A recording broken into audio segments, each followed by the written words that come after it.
Programme series Pakistan منزل ب منزل میں آپ کا میزبان ڈاکٹر عبدالباسط مجاہد حاضر خدمت۔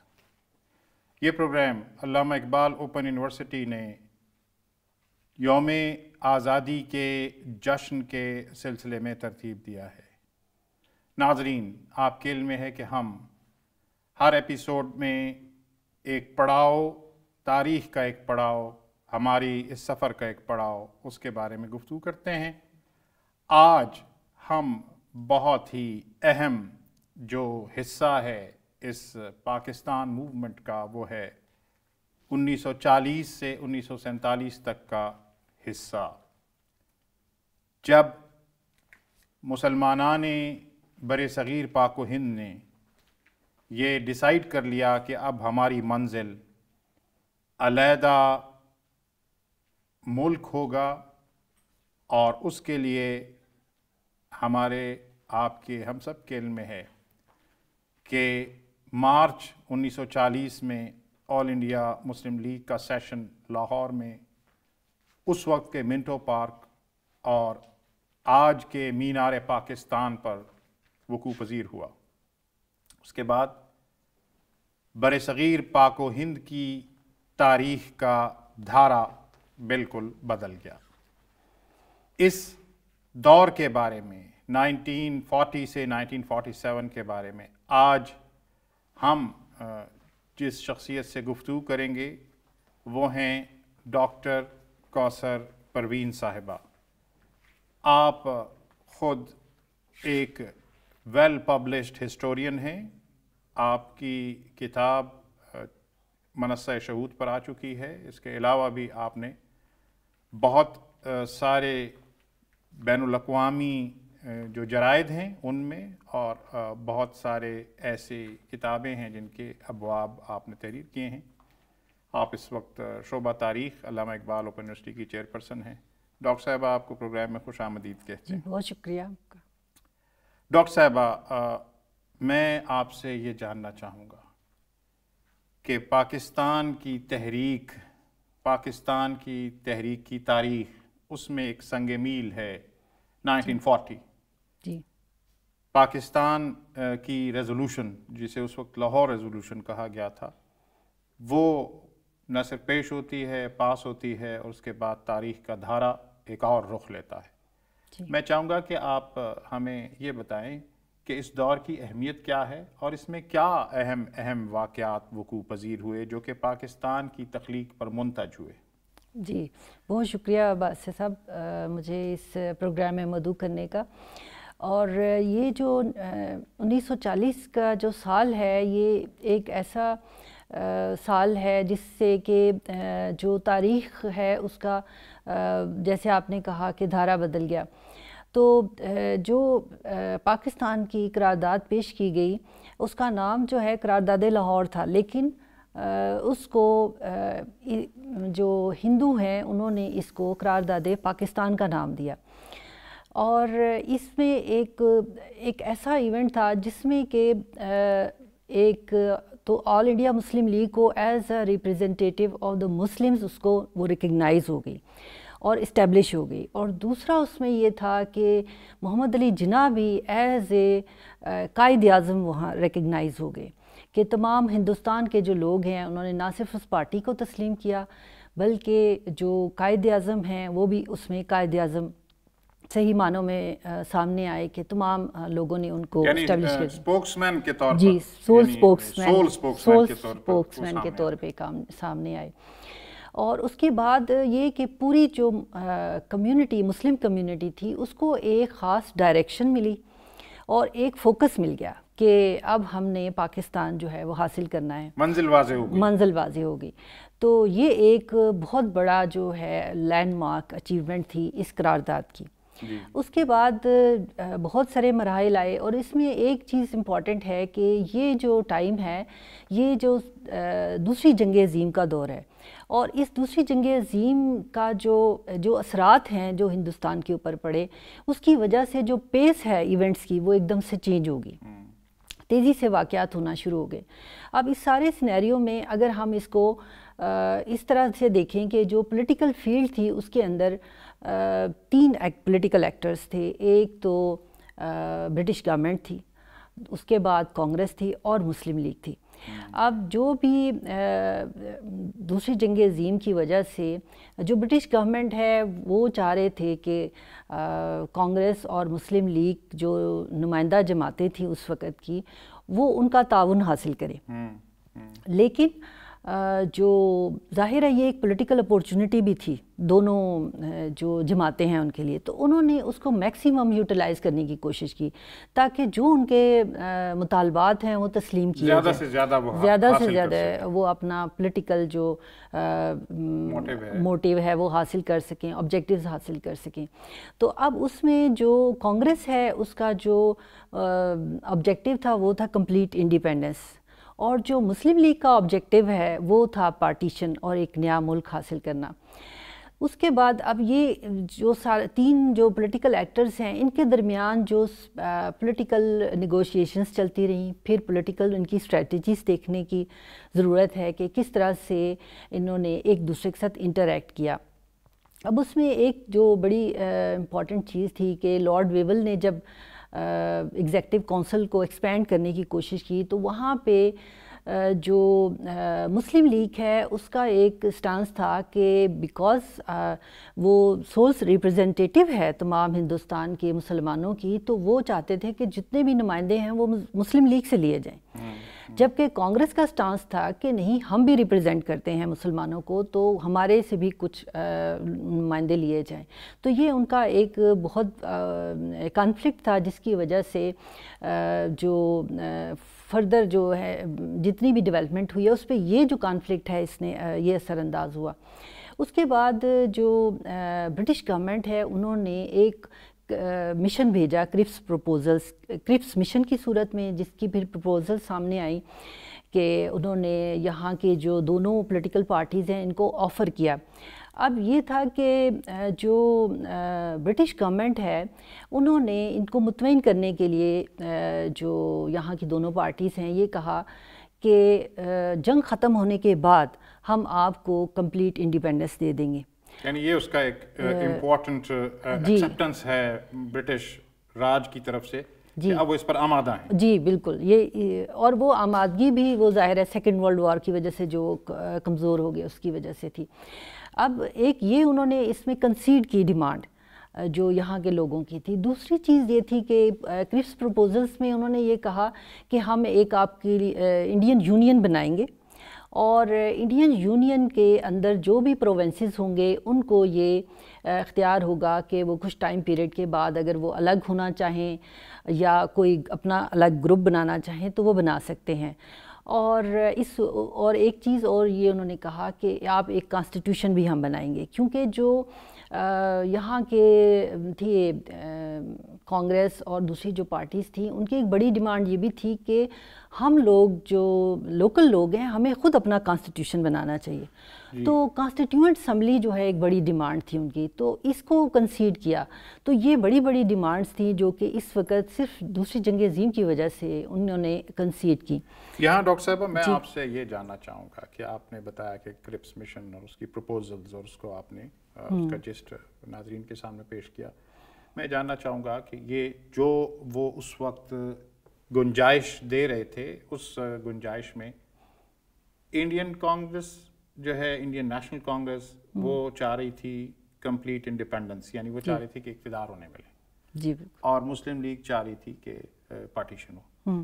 تو یہ دونوں نے کیا کرپس پروپوزل کو ایکسیپٹ نہیں کیا, پارشلی ایکسیپٹ کیا, اس پر کچھ ہمیں بتائیے. جی, اس میں یہ تھا کہ جو کانگریس ہے اس کے لیے تو یہ بالکل بھی ایکسیپٹیبل نہیں تھا. ایک تو یہ کہ وہ فیڈریشن چاہتے تھے کہ ایک اسٹرانگ فیڈریشن ہونی چاہیے ہندوستان کے اندر, اور وہ جو انڈین یونین ہے وہ ایک ویک کنسیپٹ تھا ان کے لیے, اس پہ ان کو اعتراض تھا. دوسرا یہ کہ انہوں نے کہا کہ جتنے پروونسز ہیں اگر ان کو ہم آپشن دے دیں گے تو یہ تو پورا ہندوستان جو ہے وہ بکھر جائے گا اور بہت ساری چھوٹی چھوٹی اسٹیٹس بن جائیں گی, تو اس لیے ان کے لیے بالکل بھی ایکسیپٹیبل نہیں تھا. تو انہوں نے اس کو کمپلیٹلی ریجیکٹ کر دیا. اچھا, جہاں تک آل انڈیا مسلم لیگ کی بات ہے ان کے لیے بھی یہ ایکسیپٹیبل نہیں تھا. اس میں ایک جو بڑی چیز یہ تھی کہ کیونکہ وہ ایک کلیئر کٹ ان کے پاس ڈیمانڈ تھی اپنی اسٹیٹ کی، وہ کلیئرلی نظر نہیں آ رہی اور وہ اس میں ان کو نظر نہیں آ رہی تھی. وہ اس کے علاوہ یہ بھی چیز تھی کہ اب دیکھیں کہ اگر وہ کہہ رہے تھے کہ کوئی بھی پروونس الگ ہو سکتا ہے تو اس کا مطلب ہے بہت سارے پھر پاکستان بننے کی بھی اس میں گنجائش تھی. تو یہ جو کانگریس اور مسلم لیگ ہیں یہ ایک طرح کی اسٹرانگ فیڈریشن چاہتے تھے اپنی، کیونکہ اس کے بغیر کسی کنٹری کو چلانا مشکل ہے. تو اس لیے وہ دونوں کے لیے وہ جو ایکسیپٹیبل نہیں تھی یہ پروپوزل. اس کے بعد برٹش جو راج تھا، برٹش گورنمنٹ تھی اور ان کے ظاہر ہے کہ اس وقت تک تو اسٹیکس انہی کے تھے. جی. اس کے بعد کیسے یہ معاملہ، یہ سفر کیسے انفولڈ ہوتا ہے اور کیا ڈیولپمنٹس ہوتی ہیں؟ آپ ہمیں یہ بتائیے کہ کیسے یہ مرحلہ پہنچتا ہے کہ ظاہر ہے دونوں، جیسے آپ نے کہا کہ 3 ایکٹرز ہیں، ان 3 ایکٹرز کا کنسنسس ڈیولپ نہیں ہو رہا، لیکن اس کے لیے کوششیں کی جا رہی ہیں. کانگریس نے اپنا پریشر بلٹ اپ کرنے کے لیے ڈس اوبیڈینس موومنٹ چلانی شروع کی.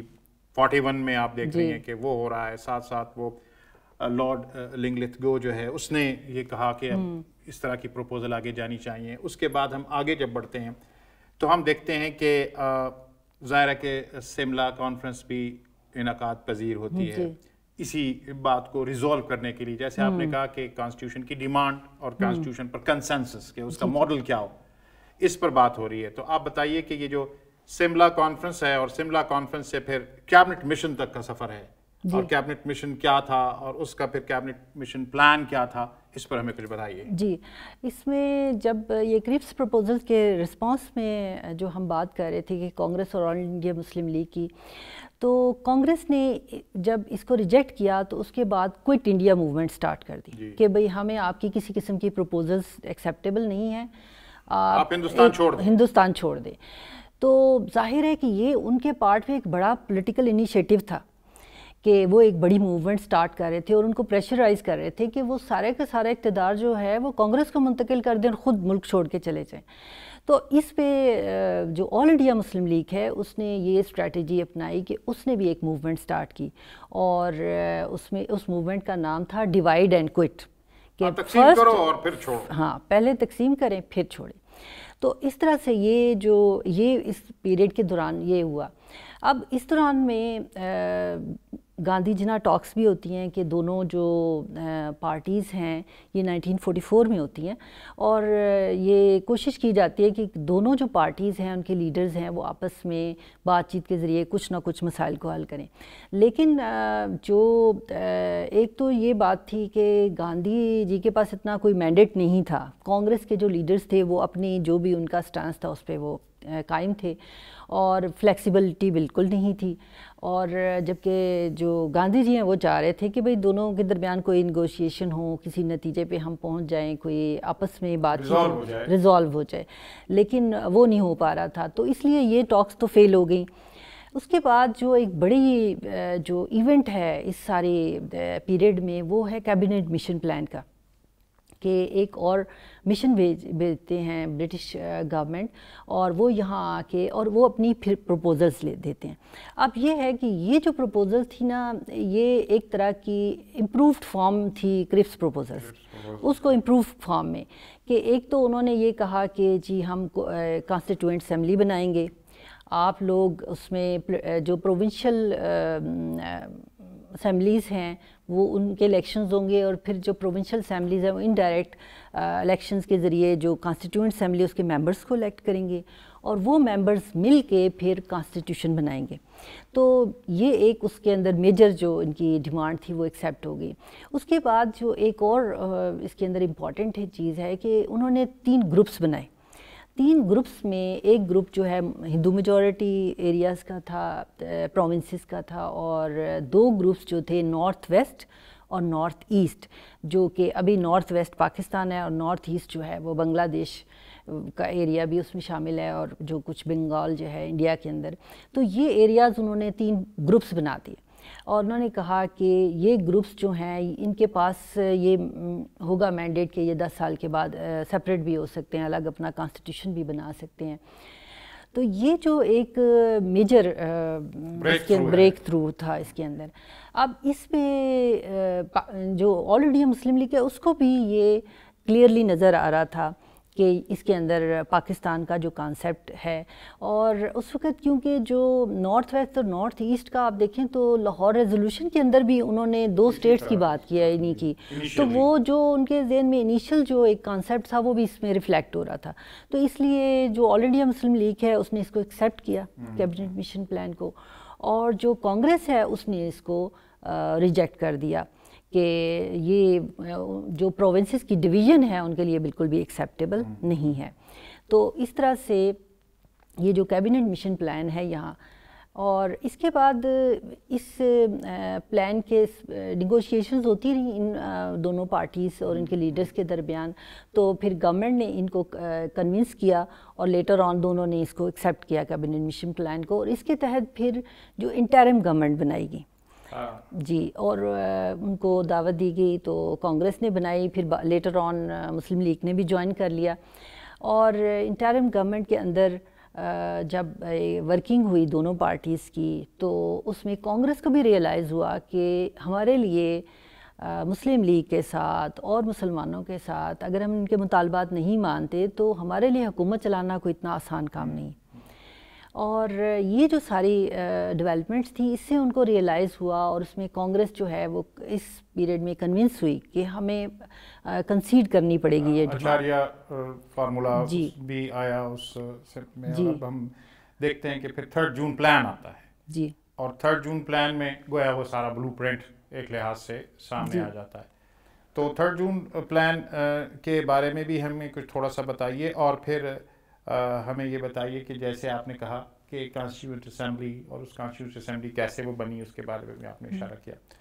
تو جو کانسٹیٹیوئنٹ اسمبلی ہے اور اس کے بعد ٹرانسفر آف پاور ہے, تو اس کانسٹیٹیوشن اسمبلی بہت امپورٹنٹ ہے, پرٹیکولرلی اس میں ظاہر ہے کہ قائد اعظم کراچی تشریف لاتے ہیں, اور جو ان کی جس کو سمجھا جاتا ہے کہ پاکستان کے بارے میں ویژن, پاکستان کو کیسا چاہتے تھے, یہ ہمیں کانسٹیٹیوئنٹ اسمبلی کے ان کا جو ایڈریس ہے اس میں نظر آتا ہے.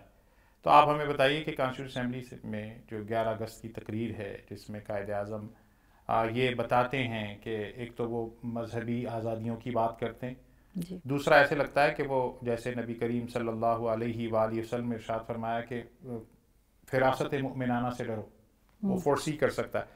تو ہم دیکھتے ہیں کہ قائد اعظم نے یہ کہا, ایک تو کہا کہ آپ اپنی مسجدوں میں, اپنے مندروں میں, اپنے کلیساؤں میں آپ عبادت کے لیے آزاد ہیں. دوسرا انہوں نے ایک اہم بات جو کہی وہ کہی کہ آج کے بعد بلوچ اور پشتون اور پنجابی اور سندھی اور بنگالی نہیں رہے ہو, بلکہ پاکستان کی پہچان ہے. ایک اور ڈاکٹر صاحبہ آپ کے علم میں ہے کہ انہوں نے کہا کہ نیپوٹزم, فیورٹزم اور بلیک مارکیٹنگ اور کرپشن اس کی کوئی گنجائش نہیں ہوگی. اس کے بارے میں بتائیے کہ کیا قائد کا ویژن تھا اور پھر کیسے وہ منتج ہوا ٹرانسفر آف پاور میں. ہمارے پروگرام کا وقت بھی اب اختتام پذیر ہونے کو ہے. جی, اگر کنٹینیوٹی کے لیے جیسے آپ نے 3 جون پلان کا کہا, تو 3 جون پلان میں اس دوران میں جو گورنر جنرل ہیں وہ لارڈ ماؤنٹ بیٹن آتے ہیں, اور وہ اپنے ساتھ پھر ایک نیا پلان لے کر آتے ہیں. اور اس پلان کی جو بیسک چیز ہے, کیونکہ اب وقت کم ہے, تو وہ ہے پارٹیشن. اور اس میں جو کانگریس ہے اس نے جنا تو چاہتے تھے کہ جو ہول پروونس ہے جیسے پنجاب کا اور بنگال کا وہ پاکستان کو ملنا چاہیے, میجورٹی پروونسز ہیں جو اصول طے ہوا. لیکن کانگریس نے اس پہ یہ کہا کہ اگر ہندوستان کی ڈویژن کمیونل بنیادوں پہ ہو سکتی ہے تو پروونسز کی بھی ہونی چاہیے. اور پہلے یہ پروونس کا اصول طے کیا گیا کہ پروونس جو ہیں وہ جو میجورٹی پروونس ہیں وہ کسی کنٹری میں دونوں میں سے شامل ہوں گے. لیکن اس کے بعد اس کو ڈسٹرکٹ لیول تک انفورس کیا گیا کہ اب جو ڈسٹرکٹس ہیں, جو میجورٹی ڈسٹرکٹس ہیں ہندو یا مسلم, اس کی بیس پہ ڈیسائیڈ ہوگا. تو اس لیے یہ پارٹیشن جو ہے نیچے ڈسٹرکٹ لیول تک آ گئی. ریڈ کلف ایوارڈ آ گیا. جی ریڈ کلف ایوارڈ کے تھرو اس کو انفورس کیا گیا، جو کہ تھیوری میں ایک چیز ماؤنٹ بیٹن نے پیش کی، پھر اس کو کمیشن بنا کے اس کو انفورس کیا گیا. اچھا، پھر یہ 3 جون پلان کے بعد جو گورنمنٹ آف انڈیا ایکٹ 1947 ہے، جس کو انڈیپینڈنس ایکٹ بھی ہم کہتے ہیں، اور وہ ایک لیگل ایک فارمل ڈاکومنٹ ہے جو کہ یہ جو 3 جون پلان ہے نا، اس کو ایک لیگل فارم دیتی ہے اور پھر اس کو انفورس کیا جاتا ہے. تو اس کنٹینیوٹی میں نے کہا یہ چیزیں بھی ہم اپنے ناظرین کو بتا دیں. اچھا، جو 1947 کی جو قائد اعظم کی جو تقریر ہے بہت امپورٹنٹ ہے، اور اس پہ اس لیے بات کرنے کی ضرورت ہے کہ لوگوں کے اندر بہت زیادہ کنفیوژن ہے کہ جناح جو ہیں وہ سیکولر پاکستان چاہتے تھے، یا انہوں نے پہلے تو موومنٹ چلائی ایک مسلم اسٹیٹ بنانے کے لیے، اور پھر کہا کہ نہیں اب تو سب آزاد ہیں مندروں میں جانے کے لیے، مسجدوں میں. تو اس کی ایک دیکھیں ایک پورا کانٹیکسٹ ہے کہ ایک جو آل انڈیا مسلم تھی اور جو قائد اعظم تھے وہ ایک ڈیفرنٹ فریم ورک میں، ایک ڈیفرنٹ پیراڈائم میں بات کر رہے تھے ہندوستان کے اندر. اور اس وقت کا جو ریکوائرمنٹ تھی وہ ایک مسلم اسٹیٹ کی تھی، لیکن اب کیونکہ ایک نیشن اسٹیٹ بن چکی تھی تو نیشن اسٹیٹس کے اندر جو میجورٹی ہوتی ہے اس کے ساتھ مائنورٹیز بھی ہوتی ہیں. تو آپ نے ایک ہاں جی بالکل ایک پیراڈائم شفٹ آ جاتا ہے جب آپ ایک بالکل نئے کانٹیکسٹ میں، نئے فریم ورک میں آ جاتے ہیں تو اس کی ریکوائرمنٹ بدل جاتی ہے. تو اب انہوں نے اپنی مائنورٹیز کا بھی خیال کرنا تھا، تو اس لیے انہوں نے ایک اپنی تقریر کی اور ایک گائیڈ لائن دی نیشن کو کہ کس طرح سے آپ نے آگے بڑھنا ہے، کہ اب آپ ایک پاکستانی نیشن ہے، اور اس پاکستانی نیشن جو کہ ایک سرٹن ایریا کے اندر ہے، تو وہاں جو دوسرے لوگ رہتے ہیں وہ بھی اس نیشن کا حصہ ہیں. تو اس طرح سے ہمیں جو قائد اعظم کی تقریر ہے اس طرح سے دیکھنی چاہیے. اور پھر قائد اعظم کی جو بھی سپیچ ہے اس کے اندر جس طرح آپ نے فرمایا کہ اور بہت سارے نکات ہیں، تو وہ ہم سب کے لیے مشرے رائے ہیں. ڈاکٹر صاحبہ آپ نے بالکل بجا طور پر یہ سارا کانٹیکسٹ بتایا، اور یہاں میں یہ صرف ایڈ کرنا چاہوں گا کہ قائد اعظم کی پاکستان کے بارے میں ویژن، اور قائد اعظم کی جو کلیئرلی جو سوچ تھی، کلیئرٹی تھی ان کو، وہ اگر ہم 11 اگست 1947 کی تقریر اور جو ٹرانسفر آف پاور کے وقت کی تقریر ہے، جی بالکل، اس دونوں کو ملائیں تو اس میں وہ بالکل کلیئرلی پروگرام کو ریپ اپ کرتے ہوئے ناظرین میں آپ کو یہ بتانا چاہتا ہوں کہ قائد اعظم کو جب ٹرانسفر آف پاور ہو رہی تھی اور ماؤنٹ بیٹن نے قائد اعظم کو یہ بھاشن دینے کی کوشش کی کہ اب یہ نیا ملک بن گیا ہے اور اس نئے ملک میں آپ کو اکبر دی گریٹ، اکبر اعظم کی طرح آپ کو مذہبی ٹالرنس کی ضرورت ہے. تو وہ قائد اعظم جو ابھی آپ نے جس کی طرف اشارہ کیا ڈاکٹر صاحبہ کہ وہ سیکولر تھے یا ریلیجس تھے یا وٹ ایور جو اب آج کل بحث لوگوں نے چھیڑ رکھی ہوتی، وہ اس پر خاموش رہ سکتے تھے. اور اب وہ یہ کہ بھی ہمیں ملک مل رہا ہے، لیکن انہوں نے اس بات کو بالکل واضح کیا. وہ جو 15 اگست 1947 کا ٹرانسفر آف پاور تھا، اور اس میں انہوں نے کیا کہا؟ انہوں نے کہا اپنی تقریر میں کہ ہمیں جو ٹالرنس کا درس ہے وہ 1400 سال پہلے حضرت محمد صلی اللہ علیہ وآلہ وسلم لے کے آ چکے ہیں، ہمیں کسی اکبر دی گریٹ کی ضرورت نہیں ہے. یہ ان کی کلیئرٹی تھی نبی کریم صلی اللہ علیہ وسلم کی اسوہ حسنہ کے ساتھ. اور اس موقع پر چونکہ وہ اس وقت گورنر جنرل بن رہے تھے، اور یہاں ناظرین میں یہ بات بھی بتا کر پروگرام کو سمیٹ دیتا ہوں کہ یہ کانگریس کی یہ خواہش تھی اور انگریز کی اور لارڈ ماؤنٹ بیٹن کی بھی یہ خواہش تھی کہ ہندوستان اور پاکستان جو دو الگ دو ریاستیں بن رہی ہیں ان دونوں کا governor general Lord Mountbatten رہے. قائد اعظم کا یہ ویژن تھا، قائد اعظم کا یہ تنتنا تھا، قائد اعظم کا یہ وقار تھا کہ انہوں نے اسے انکار کیا. انہوں نے کہا کہ ایسا نہیں ہوگا، اور پھر یہ بات انگریزوں کو بھی اور کانگریس کو بھی ماننی پڑی. اور آج ہم ایک بہت ہی آزاد، انڈیپینڈنٹ اور کمیٹی آف نوشن میں ایک بڑی ڈگنیٹی کے ساتھ کھڑی ہوئی نیشن کا حصہ ہیں، اور اس پر ہمیں اللہ کا شکر ادا کرنا ہے. اس کے ساتھ ہی ہمارے پروگرام کا وقت ختم ہوا چاہتا ہے. ڈاکٹر کوثر پروین صاحبہ، ہم آپ کے شکر گزار ہیں کہ آپ اسٹوڈیوز میں تشریف لائیں. ناظرین، اگلے ایپیسوڈ میں ہم ایک اور ایکسپرٹ کے ساتھ ایک اور پڑاؤ کی بات کریں گے. اس کے ساتھ ہی اپنے میزبان ڈاکٹر عبدالباسط مجاہد کو دیجیے اجازت. اللہ نگہبان.